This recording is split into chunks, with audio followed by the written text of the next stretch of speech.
Bonjour, ici Mickaël et bienvenue dans cette vidéo tutoriel où je vais vous montrer donc l'interface d'un compte Kindle. Je suis le webmaster du blog vendre-sur-kindle.com et également le co-auteur de la formation Kindle. Alors tout d'abord, avant de démarrer, je voulais remercier Luc d'avoir bien voulu m'accueillir sur son blog et donc on va continuer avec une interface de mon compte Kindle.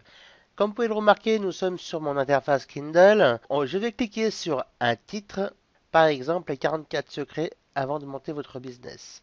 Donc ce titre-ci a été mis depuis plusieurs mois et je vais vous montrer donc comment je me suis pris pour remplir les différentes options que je souhaitais. Tout d'abord, là, on vous pose la question, est-ce que vous souhaitez inscrire ou pas le livre sur KTP Select? Pour celui-ci, j'ai tout simplement répondu non, puisque je le propose également ailleurs sur Internet, et donc je ne serai pas libre d'en faire ce que je veux si je l'inscris sur KDP Select. Du coup, je n'ai pas coché la case d'inscription. Ensuite, bien évidemment, vous rentrez le titre de votre livre, vous rentrez éventuellement, si vous êtes l'éditeur, donc vous pouvez rentrer votre nom d'éditeur ou un site internet. Ensuite, vous décrivez brièvement votre livre avec le sommaire. Il y a un petit résumé de celui-ci. Vous continuez en rajoutant donc, si vous êtes l'auteur ou l'éditeur, donc si vous êtes l'un des contributeurs du livre. Pour mon cas, j'ai mis Quel Messa, ce qui est mon nom et mon prénom, et en tant qu'auteur. J'enregistre. Ensuite, la langue, si c'est une langue française, et la date de parution qui est facultative. Bien sûr, si votre livre est en anglais, vous marquerez anglais, espagnol, suivant la langue dans laquelle vous écrivez. Ensuite, une étape très importante, c'est l'étape numéro 3. L'étape numéro 3 est le ciblage de votre clientèle par rapport en fait au thème de votre livre. Suivant le thème de votre livre, vous allez devoir en fait ajouter des rubriques. Mais si par exemple votre livre parle de business, ou de développement personnel, ou de commerce sur Internet, vous devrez bien évidemment donc rentrer dans les bonnes catégories et les bonnes informations afin que vos clients potentiels vous remarquent plus facilement, plus aisément. Par exemple, pour dans mon cas, j'ai sélectionné commerce et économie, entreprise à domicile, et la seconde catégorie que j'ai choisie, la deux secondes rubrique, est l'entrepreneuriat. Bien sûr, vous pourrez toujours modifier au fil du temps les rubriques dans lesquelles vous voulez apparaître. Ensuite, vous allez rentrer les mots-clés, très important également, puisque c'est grâce à ces mots-clés que vos clients potentiels vont pouvoir vous remarquer aussi. Alors, moi, j'en ai rentré quelques-uns, vous pouvez en rentrer jusqu'à 7. J'en ai rentré 5, je pourrais en rajouter deux autres, éventuellement. Et ensuite, télécharger la couverture de votre livre. Une fois que vous avez téléchargé la couverture de votre livre, il vous suffit en fin de compte de télécharger le fichier de celui-ci. C'est comme si vous voulez chercher un programme sur votre ordinateur.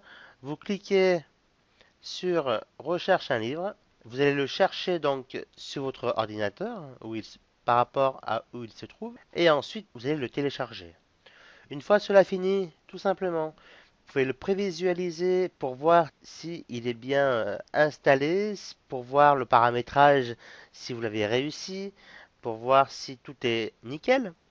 Et une fois cela fait, il vous suffit tout simplement de sauvegarder et de continuer. La deuxième étape, en fait, concerne plus vos droits et le prix. Par exemple, alors, est-ce que vous avez les droits mondiaux, internationaux, pour tous les territoires, ou alors est-ce que vous avez des droits restrictifs par rapport à un territoire donné? À l'étape numéro 7, vous choisirez bien suivant les droits que vous aurez. Et le numéro 8, donc vous choisirez la redevance et comme une royalties qu'Amazon Kindle vous versera à partir de 10 euros. Bien évidemment, vos premiers gains seront à une soixantaine de jours, donc vous ne les toucherez pas immédiatement, mais par la suite, en fin de compte, vous aurez des gains réguliers tous les mois si ceux-ci dépassent les 10 euros de vente. Donc, suivant le prix que vous fixez le livre, vous pourrez soit avoir une redevance à 35 ou à 70.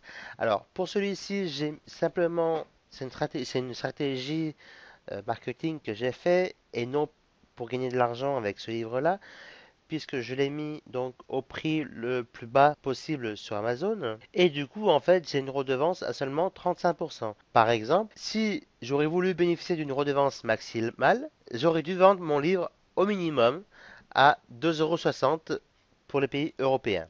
Il vous suffit de cocher la croix comme quoi vous êtes d'accord avec les conditions générales de vente. Alors, je vous conseille d'auparavant de les lire et donc de sauvegarder et publier votre livre. Il faut savoir que Amazon Kindle publie votre livre sous une douzaine d'heures. Donc, j'espère que cette vidéo vous aura plu et qu'elle vous servira donc pour la publication de votre livre sur Kindle. À très bientôt et encore merci à Luc de m'avoir accueilli sur son blog et merci à vous, chers lecteurs, de m'avoir écouté jusqu'au bout. Si vous voulez avoir d'autres renseignements supplémentaires, vous pouvez me joindre sur mon blog vendre-sur-kindle.com et ainsi avoir une foule de renseignements complémentaires et supplémentaires pour publier votre livre sur Kindle. À très bientôt.